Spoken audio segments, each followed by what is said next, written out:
Stanford Mowers, real goers. I've been restoring Scott Bonnar lawnmowers for around about 5 years and thoroughly enjoyed it. All started off with my son Andrew, who bought one home here for a mate and needed a bit of a help with it, so it just progressed from there. These mowers have been around since 1960s, 1950s, and yeah, when I look at them as a rusted wreck, I sort of think, well, let's not chuck it in the dump. We can actually strip this thing down, root blast it, prime it, paint it, and bring it back to its former glory, and in some cases even better than what it was when it came out of the factory.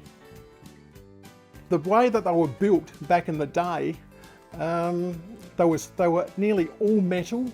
These days there's a lot of plastic goes into some of these mowers, and a Scott Bonnar lawnmower that's currently around can possibly keep going for another 100 years, 150 years, because there's a good array of spare parts available, and yeah, they're fairly well priced, so you can actually have a mower that you can hand down to your son and he can hand it down to his son, so it's something that's ongoing.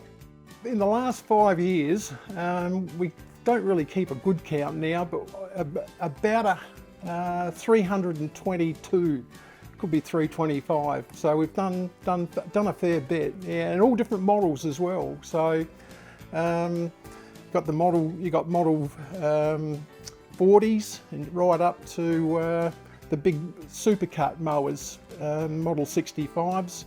And so I've done pretty well nearly every Scott Bonnar lawnmower that's ever been built, other than the ones that were pulled by horses.